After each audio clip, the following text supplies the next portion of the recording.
Hello everyone, welcome to my channel Vyas tutorial Jodhpur. मैं रितेश व्यास आपके लिए आज जो टॉपिक लेके आया हूँ वो नीट और क्लास 12th का टॉपिक है। और उसके अंदर हम आज डिस्कस करने वाले हैं central dogma of protein synthesis. Okay, central dogma of protein synthesis जो पॉइंट है, ठीक है ना, इसके अंदर हम जनरली जिन चीज़ों को देखते हैं उसमें हम देखते हैं एक तो ट्रांसक्रिप्शन और दूसरा हम देखते हैं ट्रांसलेशन को। तो प्रीवियस क्लास के अंदर मैंने ट्रांसक्रिप्शन और रिवर्स ट्रांसक्रिप्शन के बारे में आपको डिटेल से बताया था। आज की जो क्लास हम लोग लेने हैं उसमें हम ट्रांसलेशन के बारे में पढ़ेंगे। ओके, अब ये ट्रांसलेशन क्या होता है इसको हम डिस्कस करने वाले हैं आज की क्लास में। तो ये देखिएगा, हम लोग बात कर रहे हैं central dogma of protein synthesis की। और central dogma of protein synthesis होता क्या है? डीएनए से आरएनए का बनना। ये देखो, डीएनए से एमआरएनए का बनना ट्रांसक्रिप्शन होता है। अब हमने कल इसको पढ़ा था और कल हमने ये भी पढ़ा था कि आरएनए से वापस डीएनए का बनना रिवर्स ट्रांसक्रिप्शन होता है। ठीक है, आज हम जो पढ़ने वाले वो ये पढ़ने वाले हैं कि आरएनए से प्रोटीन का बनना। ओके, तो mRNA convert into the protein या form protein, that procedure is known as translation. और इसको सबसे पहले दिया था वॉटसन और क्रिक ने। ओके, अब हम ये देखते हैं कि ये जो ट्रांसलेशन है, ट्रांसक्रिप्शन है, जिसको हम central dogma of protein synthesis कहते हैं, ये होता क्या है। तो आप ये देखो, आपको मैं एक छोटा सा एग्जाम्पल देके बताता हूँ कि देखो, ये हमारे पास में एक बड़ा सा सेल है। सेंट्रल डोग्मा को समझने की कोशिश करिएगा आप। ये सेल है और इस सेल में ये बड़ा सा न्यूक्लियस है। ओके, ये आपका हो गया सेल और ये हो गया न्यूक्लियस। ओके, क्या हो गया? ये न्यूक्लियस। ओके, अब यहाँ पे क्या होता है कि जो सेल होता है उसके न्यूक्लियस के अंदर डीएनए होता है। ठीक है, क्योंकि जेनेटिक मटेरियल तो डीएनए ही होगा। ठीक है, ये डीएनए क्या करता है? सबसे पहले एचएनआरएनए बनाता है and this hnRNA convert into the mRNA. ये हमने डिस्कस किया था ट्रांसक्रिप्शन के अंदर। तो ये वाला जो प्रोसीजर है, ये प्रोसीजर हमारा हो गया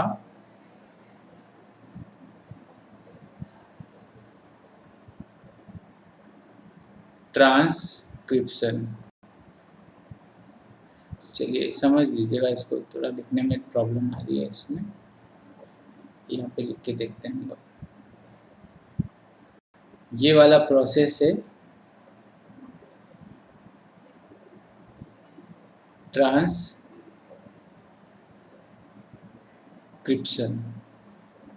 ओके, डीएनए से एमआरएनए का बना। अब ये जो एमआरएनए बना है ना, ये एमआरएनए इस न्यूक्लियस से बाहर आएगा। ठीक है, बाहर आकर ये एमआरएनए जाएगा कहाँ पे? राइबोसोम में।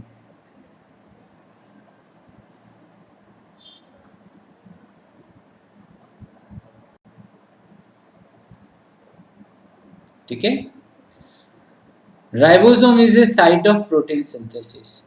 तो mRNA is a messenger RNA. ये मैसेज लेकर आएगा किसका? प्रोटीन सिंथेसिस का। कहाँ जाएगा? राइबोसोम में जाएगा। जो राइबोसोम है, ठीक है ना, इस राइबोसोम के अंदर पहले से आरएनए होता है, इसे राइबोसोमल आरएनए, ठीक है ना। ये अप्रोक्स 80% होता है, mRNA 5% होता है, ये हमने आरएनए के अंदर डिस्कस किया था, ठीक है। अब क्या होता है इसमें, अब इसमें ये होगा कि एक और आरएनए होता है टीआरएनए। टीआरएनए जनरली साइटोप्लाज्मा में होता है और इनके साथ में अमीनो एसिड अटैच होते हैं, ठीक है। ये टीआरएनए अमीनो एसिड को लेकर यहाँ आएगा, mRNA मैसेज लेकर आएगा और rRNA जो राइबोसोम में होगा वो इन अमीनो एसिड को अटैच करके एक लॉन्ग चेन बना देगा और बहुत सारे अमीनो एसिड मिलकर ही तो प्रोटीन बनाते हैं, ठीक है ना। तो यहाँ पे प्रोटीन सिंथेसिस ये होगा। तो हमने यहाँ से ये वाला ट्रांसक्रिप्शन पढ़ा, अब हम ये पढ़ रहे हैं कि mRNA से प्रोटीन कैसे बनता है। तो प्रोटीन बनने के लिए mRNA राइबोसोम में आएगा, टीआरएनए आएगा, दोनों मिलकर प्रोटीन बना देंगे, ठीक है। और इसी प्रोसेस को हम ट्रांसलेशन कहते हैं। इसको हम क्या कहते हैं, इस प्रोसेस को हम ट्रांसलेशन कहते हैं, ओके ना, क्लियर। तो आज हम यही पढ़ेंगे। तो आपको मैं ट्रांसलेशन के बारे में बता देता हूँ। ट्रांसलेशन ऑफ प्रोटीन सिंथेसिस, इसमें आपको ये पता है कि जो फॉर्मेशन ऑफ प्रोटीन है from mRNA is called translation और is also known as polypeptide synthesis. Polypeptide का मतलब क्या, पॉलीपेप्टाइड का मतलब ये होता है, ये देखो ये कोई कार्बन है, ओके, इस कार्बन के 4 बॉन्ड है, ध्यान देना इस चीज को, एक और कार्बन है, इसके 4 बॉन्ड है। अब अगर इन चारों बॉन्डों पर 4 अलग अलग ग्रुप हो, जैसे यहाँ पर NH2 ग्रुप है, यहाँ पे COOH ग्रुप है, यहाँ पे R ग्रुप है और यहाँ पे हाइड्रोजन है, ओके। ऐसे कैसे यहाँ पे भी H N H है, यहाँ पे COOH है, यहाँ पे R है और यहाँ पे H है, ठीक है ना। ये 2 अमीनो एसिड्स हैं, ये क्या है, ये भी अमीनो एसिड है और ये भी अमीनो एसिड है, ओके। अब अगर ऐसा हो कि इन अमीनो एसिड में से इसका OH और इसका H ये मिलकर वाटर बना दें, क्या बना दें, वाटर बना दें, ठीक है ना, ये मिलकर क्या बना दें, H2 बना दें, ठीक है ना। तो पीछे क्या रह गया, CO और NH। तो ये जो CO और NH का बॉन्ड बनता है वो इस तरह से बनता है, C डबल बॉन्ड O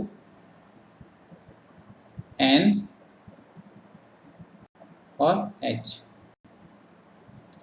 इस बॉन्ड को हम पेप्टाइड बॉन्ड कहते हैं, क्या कहते हैं, पेप्टाइड बॉन्ड कहते हैं। और अगर ऐसे बहुत सारे बॉन्ड बन जाएं तो पॉलीपेप्टाइड हो जाएगा। और पॉलीपेप्टाइड ही क्या होता है, प्रोटीन होता है, क्या होता है, प्रोटीन होता है, ठीक है। तो यहाँ पे क्या हो रहा है कि पॉलीपेप्टाइड सिंथेसिस होगा, प्रोटीन बनेगा, ठीक है। चलिए अब हम ये देखते हैं कि जो यूकैरियोट्स होते हैं, ध्यान दीजिएगा इस चीज को, यूकैरियोट्स होते हैं, इनके अंदर जो राइबोसोम होगा उसमें 40S और 60S 2 सब यूनिट होंगे। वहीं अगर हम प्रोकैरियोट्स की बात करते हैं तो उसके अंदर 30S और 50S 2 सब यूनिट होंगे, ठीक है ना। तो ये अलग अलग सब यूनिट होते हैं। तो ये आपको पता है, हमने राइबोसोम्स के अंदर इसको पढ़ा है। अब हमें पता है कि जो लार्जर सब यूनिट होगा, ठीक है ना, लार्जर सब यूनिट होगा, उसके अंदर एक ग्रुव होगी, ठीक है ना। वो ग्रुव क्या करेगी, पॉलीपेप्टाइड मतलब प्रोटीन को प्रोटेक्ट करेगी, तो प्रोटीन वहीं बनेगा। साइट ए ऐसा होगा जहां पर एक नया टीआरएनए आकर जुड़ेगा, ठीक है, और उस टीआरएनए को जोड़ने में जो एंजाइम हेल्प करेगा वो एंजाइम होगा पेप्टिडाइल ट्रांसफरेज एंजाइम। ये टीआरएनए को उस पर्टिकुलर पॉइंट पे अटैच करने का काम करेगा। पूरा प्रोसीजर मैं डायग्राम से समझाऊंगा तो हमें जल्दी समझ में आएगा। ओके, चलिए, अब जो स्मॉलर सब यूनिट है, जैसे हम ये बात करते हैं, दो सब यूनिट हो गए, एक स्मॉलर हो गया और एक लार्जर हो गया।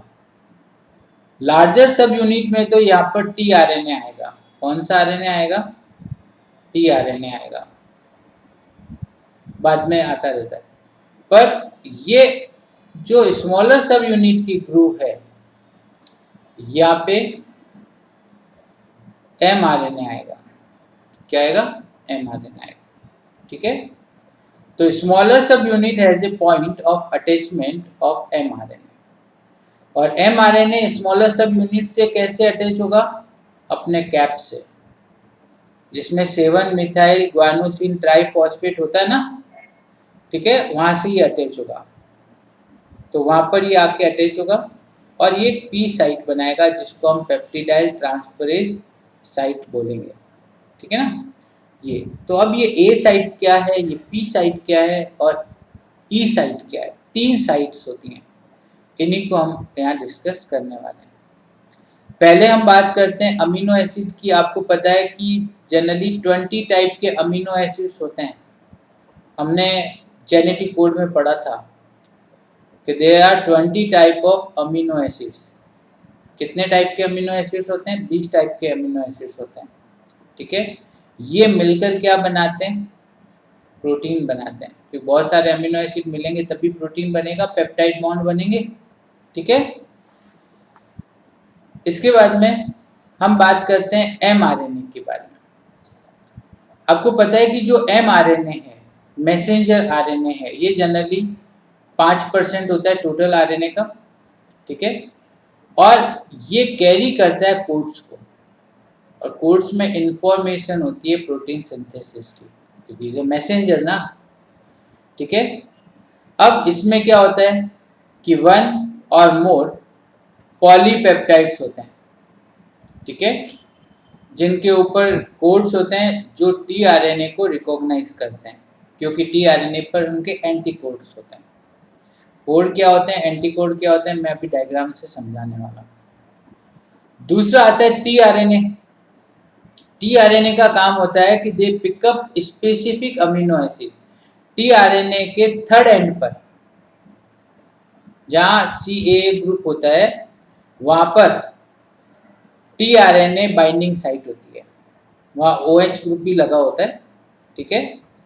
तो वहां जब अमीनो एसिड अटैच होता है तो वो अटैच्ड अमीनो एसिड को लेकर टीआरएनए कहाँ चला जाता है? एमआरएनए पर, और वहां जाकर ये इन टी अमीनो एसिड्स को जोड़ देगा और प्रोटीन बना देगा। ये प्रोसीजर है क्या? इस प्रोसीजर को भी हम समझेंगे। उससे पहले हम ये देख लेते हैं कि अमीनो एसाइल टीआरएनए सिंथेटेज, ये एक एंजाइम होता है, ठीक है, इसको हम स्पेसिफिक एंजाइम कहते हैं, और ये अमीनो एसिड को टीआरएनए पे जोड़ने का काम करता है, ठीक है ना। It is helps in the particular amino acid and their tRNA, वो उसके टीआरएनए के पास ले जाने का काम करेगा। कौन? Amino acyl tRNA synthetase enzyme. अब इसके बाद में जब आपको ये पढ़ना है ट्रांसलेशन, तो इसका पहला पॉइंट आता है एक्टिवेशन ऑफ अमीनो एसिड। अब आपको पता है कि अमीनो एसिड जो होता है वो जनरली इनएक्टिव होता है। ये देखो अमीनो एसिड है, ये इनएक्टिव है। एक्टिव होने के लिए उसको एनर्जी चाहिए, जो उसको कहाँ से मिलेगी? एटीपी से मिलेगी। ठीक है, अब एटीपी से एनर्जी मिलेगी तो ये रिएक्शन एक कैटालिटिक रिएक्शन होगी। इसके लिए इसमें एक एंजाइम यूज आएगा जो होगा amino acyl tRNA synthetase enzyme. तो एमिनो एसिड और ये एंजाइम एटीपी में से एनर्जी लेगा, और एटीपी में से, एटीपी का पूरा नाम क्या है? Adenosine triphosphate. अगर इस ट्राइफॉस्फेट में से 2 फॉस्फेट बाहर निकल जाए तो पीछे क्या रहेगा? Adenosine monophosphate. तो क्या होगा कि इसमें से 2 फॉस्फेट बाहर निकल जाएंगे, इसको एनर्जी मिलेगी, जिसके कारण अमीनो एसिड, एडिनोसिन मोनोफॉस्फेट और एंजाइम कौन सा? Amino acyl tRNA synthetase enzyme, इसको हमने ई से डिनोट किया है ये मिलकर एक कॉम्प्लेक्स बना देंगे। और जब एक अमीनो एसिड के साथ में एडिनोसिन मोनोफॉस्फेट और एंजाइम होते हैं तो उसको हम एक्टिवेटेड अमीनो एसिड कहते हैं। और these activated amino acid react with tRNA। यही अमीनो एसिड tRNA से रिएक्ट करेगा। कैसे करेगा ये देखते हैं हम। अगला पॉइंट, अब देखो, अब ये अमीनो एसिड एडिनोसिन मोनोफॉस्फेट और एंजाइम का जो कॉम्प्लेक्स है, ठीक है, ये इनका जो कॉम्प्लेक्स है ये टीआरएनए से रिएक्ट करेगा। टीआरएनए के भी कौन से पॉइंट पर? सीसीए और थर्ड एंड पर, जहां पर ओएच हो वहां पर अटैच होगा। ठीक है, अपन ने डायग्राम में देखा था, जैसे टीआरएनए को हमने क्लोर लीफ स्ट्रक्चर बताया था ऐसा।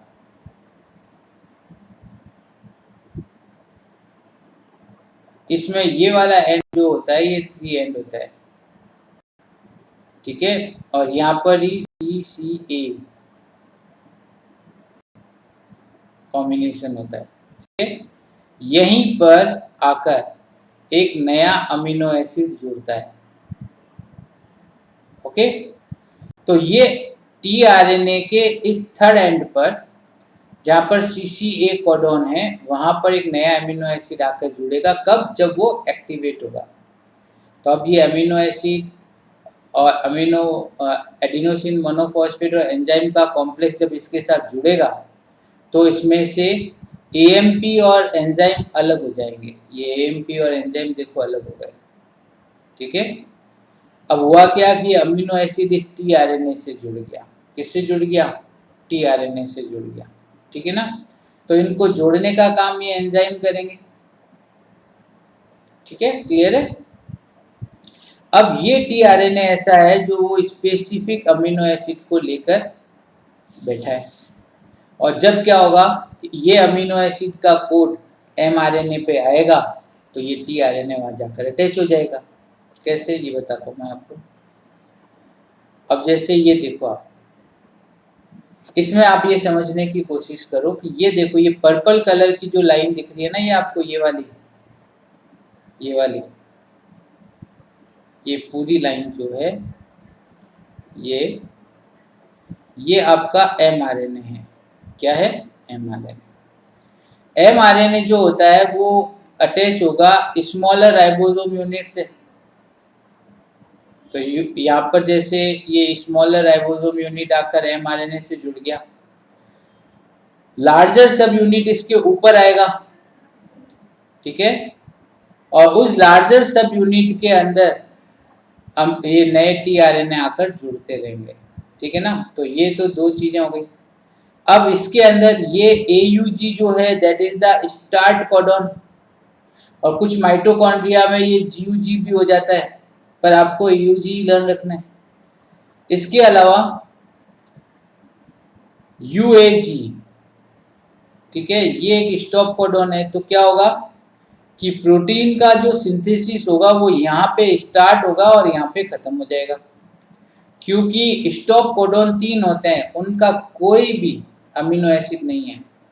ठीक है ना, तो वहाँ पे वो खत्म हो जाता है। अब होगा क्या कि ये स्मॉल और लार्जर सब यूनिट यहाँ पर आकर जुड़ेंगे। स्मॉल यूनिट तो mRNA से जुड़ेंगी और स्मॉल यूनिट से लार्जर यूनिट मैग्नीशियम की प्रेजेंस में जुड़ेगी। ठीक है, किसकी प्रेजेंस में जुड़ेगी? ये दोनों आपस में कब जुड़ते हैं? जब मैग्नीशियम आयन हो अवेलेबल हो। अगर मैग्नीशियम नहीं होगा तो ये नहीं जुड़ेंगे, ध्यान रखना आप। अब इसके बाद में ये देखो, इस चीज को आप विशेष तौर पे ध्यान देंगे। ये देखो, ये आपका mRNA है, ठीक है ना, है। इस पे ये AUG जो है that is the start codon. ठीक है, कौन सा कोडॉन है? स्टार्ट कोडॉन है। इसके अंदर आप देखो कि स्मॉलर यूनिट पर जुड़ा हुआ है mRNA और लार्जर सब यूनिट जो है, ठीक है, इस पे 3 पॉइंट हैं, A, P और E। ठीक है, A जो होता है, point A is a amino acyl part. ये एमिनो एसाइल पार्ट होता है या एमिनो एसाइल साइट होती है। मतलब यहाँ पे नया tRNA आके अटैच होगा। ठीक है, तो A जो है, जो इसको हम क्या बोल सकते हैं?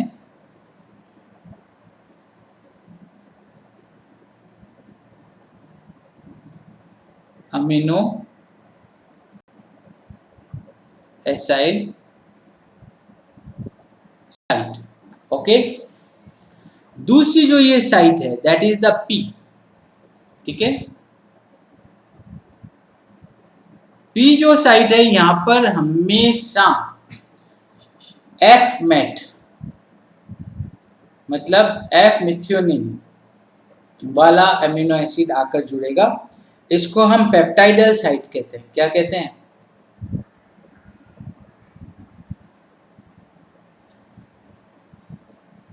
पेप्टाइडल। एक मिनट, इसको रब कर देता हूं।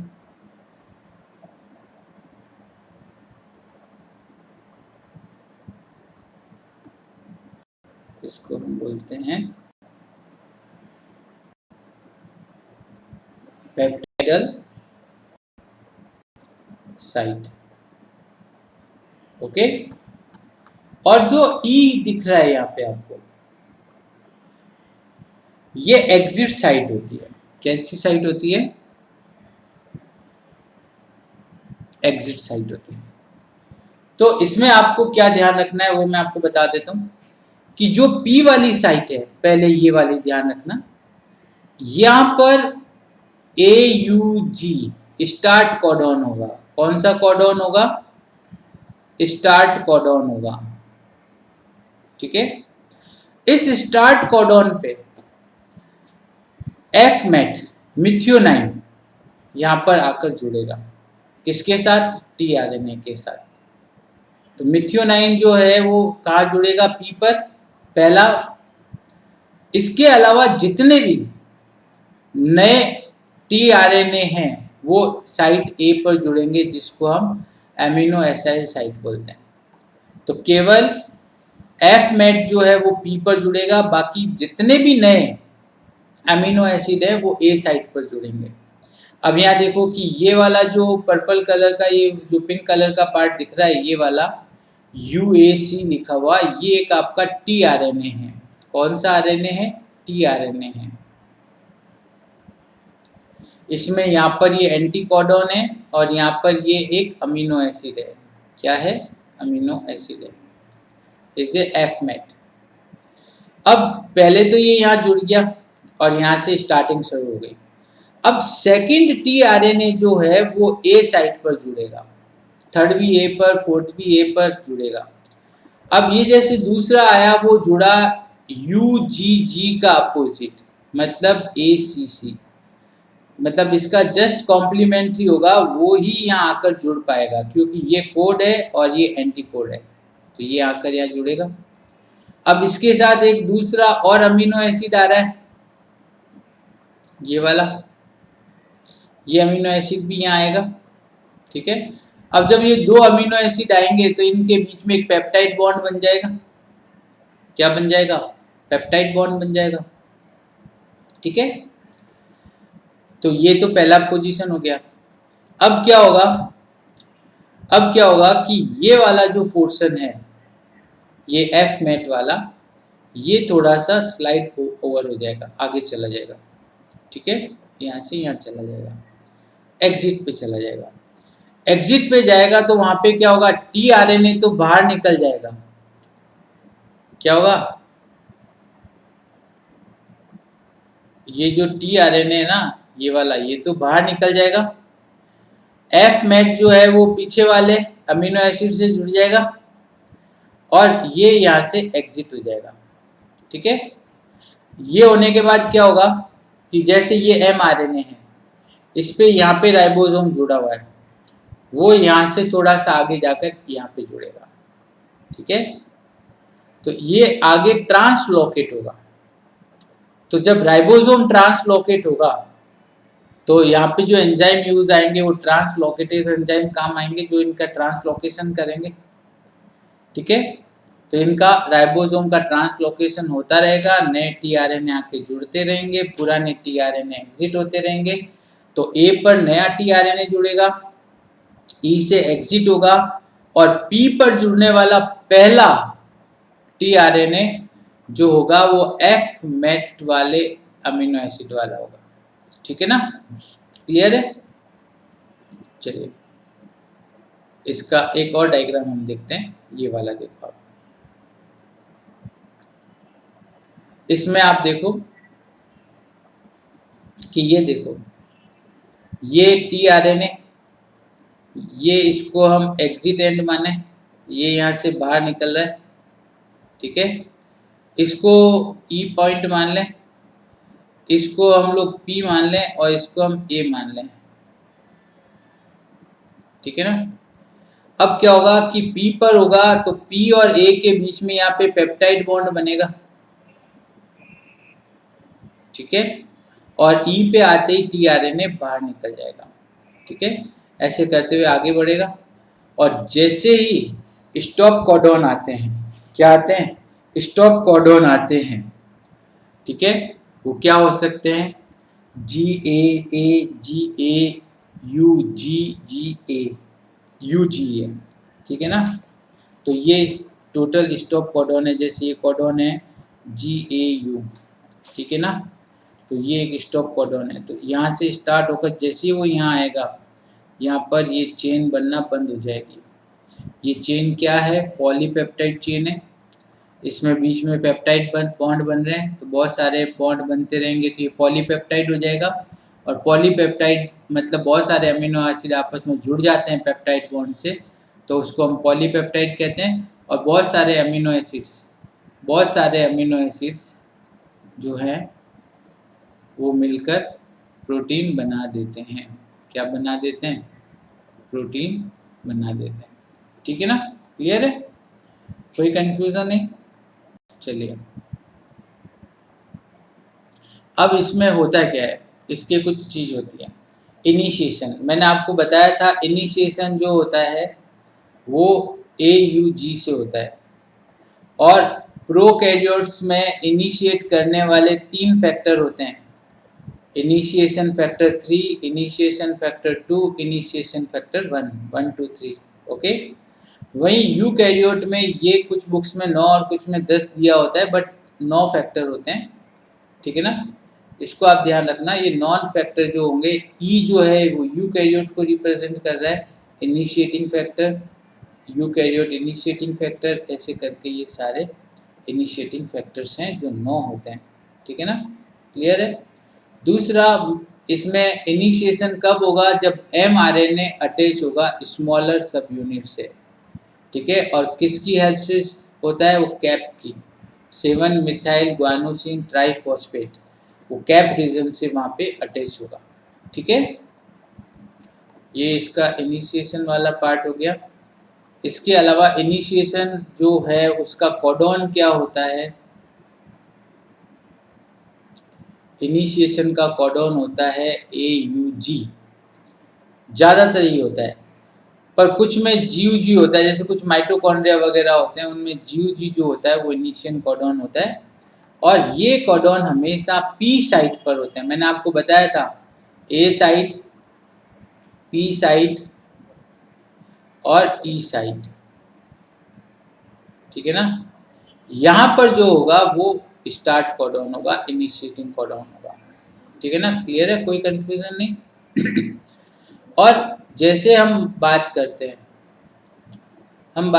हैं कि जैसे ये ए, यू और जी है, ये कोडॉन है, तो ए का उल्टा क्या होगा यू, यू का उल्टा क्या होगा ए, और जी का उल्टा क्या होगा सी। तो ये कोड हो गए, इसको हम कोडॉन कहते हैं। क्या कहते हैं? कोडॉन, ठीक है। और ये जो है ये एंटी कोडॉन हो गए। एक मिनट,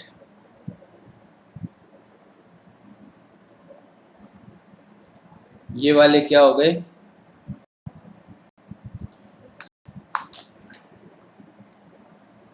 चल क्यों नहीं रहा, ये रहा, ये हो गए एंटी कोडॉन, ठीक है। तो कोडॉन का अपोजिट एंटी कोडॉन होता है, और एंटी कोडॉन होता है टीआरएनए पर। कहाँ पे होता है? टीआरएनए पर होता है, ठीक है। कहाँ पे होता है?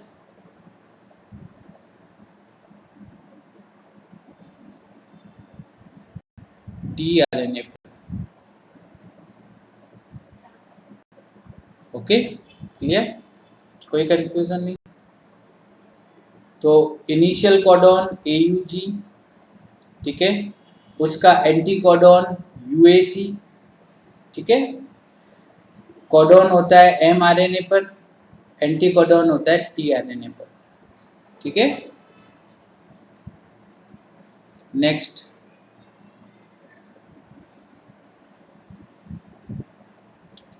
पॉइंट जो आता है वो ये आता है कि जो इनिशिएटिंग फैक्टर्स होते हैं, चाहे वो प्रोकैरियोट हो चाहे यूकैरियोट्स हो, ठीक है, वहाँ पर एनर्जी के लिए उनको कुछ एनर्जी के लिए एनर्जी रिक्वायर्ड होती है।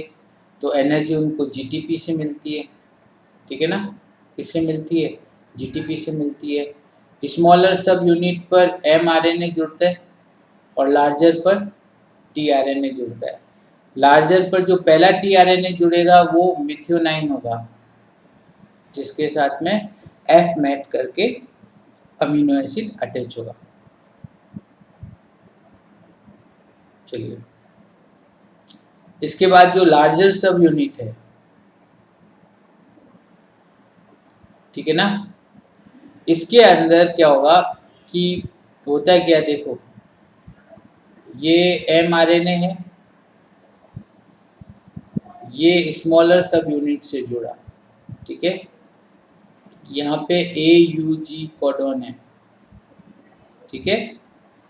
अब इसके साथ में यहाँ पे A का अपोजिट क्या आ गया U, U का A, G का C, ठीक है। तो यहाँ पर इनके अपोजिट यहाँ पर ये एक tRNA जुड़ गया,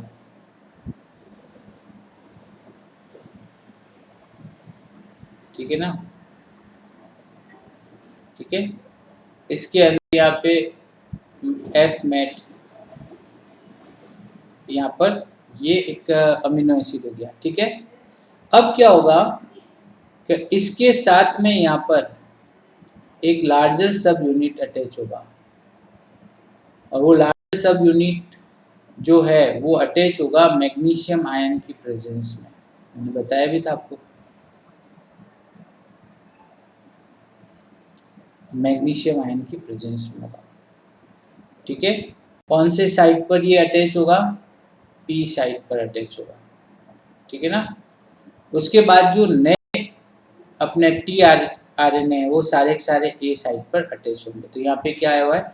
the larger sub unit of ribosome now attach to the 40S mRNA और tRNA। मतलब ये स्मॉलर वाला तो 40S था और ये लार्जर 60S है, ये किसके साथ, mRNA tRNA के साथ अटैच होगा, ठीक है। और ये अटैचमेंट मैग्नीशियम आयन की प्रेजेंस में होगा, ठीक है, क्योंकि दो सब यूनिट को मिलाने में मैग्नीशियम बहुत इंपॉर्टेंट रोल प्ले करता है। और इसके बाद में जो नेक्स्ट पॉइंट आता है वो आता है कि जो ए साइट है, पी के बाद में जो ए साइट है बिकम ऑपरेशनल, ठीक है ना। And second codon of mRNA lies over it. दूसरा हमेशा ए पर जुड़ेगा। पहला स्टार्ट कोडॉन AUG पी पर होगा, दूसरा ए पर जुड़ेगा, ठीक है। और ये जैसे जैसे आगे खिसकते जाएंगे, दूसरा पी पे आ जाएगा तो ए पे नया आ जाएगा, ठीक है। पहला जो है वो पी पे चला जाएगा तो वहाँ नया आ जाएगा, तो ऐसे करते करते एक लंबी चेन बन जाएगी, ठीक है। चलिए, ये इसका एलोंगेशन का एक पॉइंट दिया हुआ है, इसको आप देखिए। देखो, ये तो इनिशियल हो गया AUG, यहाँ पे ये पी साइड पे आके जुड़ गया, ये इसकी ए साइट है और ये इसकी ई साइट है, ठीक है ना। अब क्या हुआ, ये जो है ये आगे चला गया ई पर, यहाँ वाला यहाँ आ जाएगा और ये दोनों जुड़ जाएंगे। ये देखो, यहाँ वाला बाहर निकल गया, यहाँ नया आया, इनके बीच में अटैचमेंट हो गया, ठीक है। फिर एक नया आया, अटैचमेंट हो गया। ये तब तक चलता रहेगा जब तक कि स्टॉप कोडॉन ना आए। तो स्टॉप कोडॉन आएगा तो उसका कोई tRNA या एंटी कोडॉन बना ही नहीं। तो स्टॉप कोडॉन आते ही वहाँ पे चेन बनना बंद हो जाएगी, चेन अलग हो जाएगी, सब यूनिट्स अलग हो जाएंगे, mRNA tRNA अलग हो जाएंगे, और इस टाइप से हमें प्रोटीन मिल जाएगा। क्या मिल जाएगा, प्रोटीन मिल जाएगा, ओके। एलोंगेशन, एलोंगेशन में क्या होता है, a new amino acid tRNA come to lie over A site. नया अमीनो एसिड हमेशा ए पर आएगा, पी पर स्टार्ट कोडॉन होगा, ठीक है ना, ठीक है। और इसको जीटीपी से एनर्जी मिलेगी। और जब दो अमीनो एसिड आते हैं तो उनके बीच में पेप्टाइड बॉन्ड बनता है। मैंने आपको बताया था पेप्टाइड बॉन्ड कैसे बनता है, बताया था कि COOH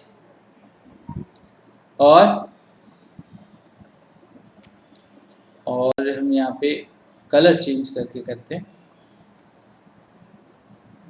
NH2 HNH, ठीक है। तो इसका OH और इसका H ये बाहर निकल जाएंगे, तो एक वाटर मॉलिक्यूल बाहर निकल गया, पीछे क्या रहा, CO और NH, और ये CO और NH जो है ये वाला, ये पेप्टाइड बॉन्ड हो गया, ठीक है ना। ये COH और NH2 में से वाटर के डिहाइड्रेशन से बनता है, और इसमें हेल्प कौन करता है, एक एंजाइम करता है जिसको हम पेप्टिडाइल ट्रांसफरेज सिंथेटेज एंजाइम कहते हैं, ओके। चलिए, इसके बाद में आता है टर्मिनेशन। टर्मिनेशन में मैंने आपको बताया था कि 3 ऐसे कोडॉन होते हैं जिसको हम नॉनसेंस कोडॉन कहते हैं, ठीक है ना। नॉनसेंस कोडॉन होते हैं जिसमें एक UAA जिसको ओकर, UAG अंबर और UGA ओपल, ठीक है ना।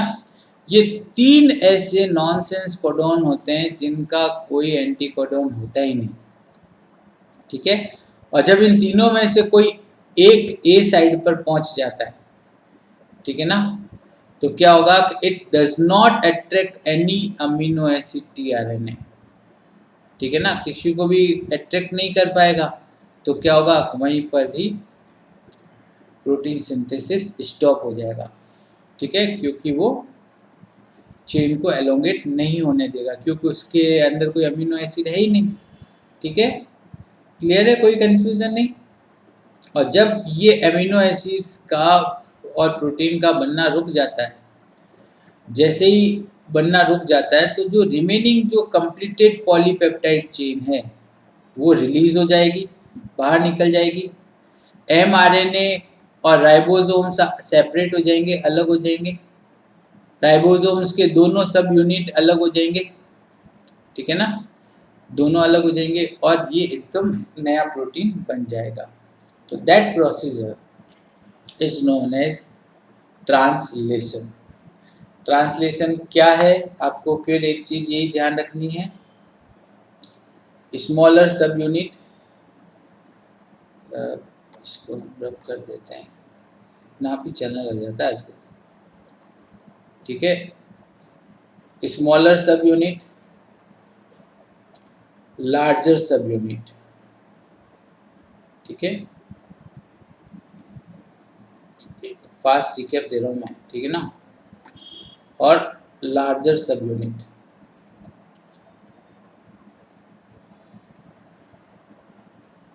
ठीक है। इसमें स्मॉलर सब यूनिट के ग्रुप में mRNA आके अटैच हो जाएगा, ठीक है। इसके ऊपर 3 साइट होगी, बीच में P, यहाँ पे A और यहाँ पे E। P वाले साइट पर सबसे पहले स्टार्ट कोडॉन आएगा, Fmet, ये ध्यान रखना है आपको। A पर नहीं आएगा, सीधा P पर ही आएगा। उसके बाद में जितने भी अमीनो एसिड हैं वो A पर आएंगे। इन अमीनो एसिड्स के अंदर क्या होगा, पेप्टाइड बॉन्ड बन जाएगा, ठीक है। और अब ये वाला यहाँ शिफ्ट होते रहेंगे, साथ में राइबोसोम भी शिफ्ट होता रहेगा, ठीक है, और एक लॉन्ग चेन बन जाएगी, ठीक है। और उसके बाद में क्या होगा, लार्जर सब यूनिट, स्मॉलर सब यूनिट, mRNA, tRNA सब अलग अलग डिसोशिएट हो जाएंगे। डिसोशिएट हो जाएंगे तो क्या होगा कि वहाँ पर प्रोटीन सिंथेसिस रुक जाएगा, ठीक है ना। क्लियर है, कोई कंफ्यूजन नहीं। डिसोशिएट कब आएंगे, जब ए वाली पोजीशन पर, ये वाली जो पोजीशन है यहाँ पे स्टॉप कोडॉन आ जाएगा तो चेन बनना रुक जाएगा, ठीक है। तो ये हमारी आज की क्लास हो गई। ट्रांसलेशन बहुत ही इंपॉर्टेंट टॉपिक है, इसको एक बार आप देखिएगा, 2 बार देखिएगा, और फिर भी अगर कोई चीज़ में प्रॉब्लम हो तो आप मेरे को कमेंट जरूर करिएगा। Okay, bye.